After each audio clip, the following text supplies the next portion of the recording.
নমস্কার বন্ধুরা, আমি সুস্মিতা চলে এলাম তোমাদের সামনে আজকে একটা গণেশ পুজোর ভিডিও নিয়ে। স্কিপ না করে পুরোটা দেখো, আশা করি তোমাদের খুব ভালো লাগবে। যদি ভিডিওটা ভালো লাগে একটা লাইক কমেন্ট শেয়ার করে দেবে, আর যারা আমার চ্যানেলটা নতুন দেখছো তারা প্লিজ বন্ধুরা সাবস্ক্রাইব করে দেবে। আর ফেসবুক পেজ থেকে যদি ভিডিওটা কোনো বন্ধু দেখে থাকো, প্লিজ বন্ধুরা ফেসবুক পেজটা ফলো করে দিয়ে সাপোর্ট করে ভালোবাসা দিয়ে, আর তোমরা আশীর্বাদ করো, তোমাদের ভালোবাসা আশীর্বাদে যেন আমি আরও দূরে এগিয়ে যেতে পারি। এই দেখো আজকে যেহেতু গণেশ পুজো, তা আমি যেমন পেরেছি আমার বিয়ের আগেও কিন্তু আমি গণেশ ঠাকুরকে এরকম লাড্ডু, গণেশ পুজোর সময় গণেশ পুজো বলো, লোকনাথ পুজো বলো, আমি না বিয়ের আগেও কিন্তু এরকম করে আমেত্তি লাড্ডু যেই পুজো হতো আমি এরকম করে ঠাকুরকে পুজো দিতাম, আর এখনও সেম তাই।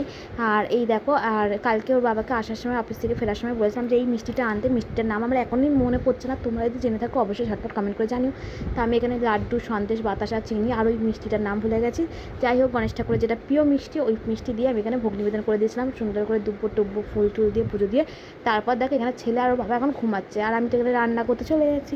তা ফাইনালি দেখো তোমাদের সাথে গল্প করতে করতে রান্নাটাও হয়ে গেল। এই দেখো এখানে দেখো করেছিলাম আজকে ডিম কষা, আর করেছিলাম এখানে চিংড়ি মাছ আলু দিয়ে একটা ঝোল, আর ডাল করেছিলাম।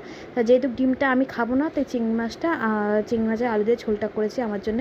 চিংড়ি মাছ আর এটা কেউই খায় না, আমার ছেলেও খায় না, হাজব্যান্ডটাও খায়, কিন্তু আমার ছেলে একদমই খায় না তরকারি। তার জন্যে ওর জন্য, ওর বাবার জন্য ডিম করে দিয়েছিলাম। আর এখানে ডালটা একদম অল্প করেই করেছিলাম, আজকে বেশি করিনি। আর আজকে ছেলের জন্য একটুখানি চাউমিন করেছিলাম, ওরও শরীরটা না খুব খারাপ, জ্বর, তাই স্কুলে পাঠিয়েছিলাম পরশুদিন। তা কালকেও যায়নি, আর শরীরটা খারাপ বলে কাশি হচ্ছে, আর আজকেও আর পাঠাইনি, তাই একটু ঝাল কিছুই খাচ্ছে না, তাই একটু ঝাল করে চাউমিন বানিয়ে দিলাম, যদি একটু ওর মুখে ভালো লাগে।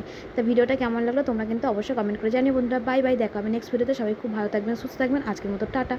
তা দেখো আজকে আমার মতন কারা কারা তোমরাও বাড়িতে এরকম আমার মতন ছোট্ট করে গণেশ পুজো করেছো, অবশ্যই কিন্তু ঝটপট কমেন্ট করে জানিও বন্ধুরা।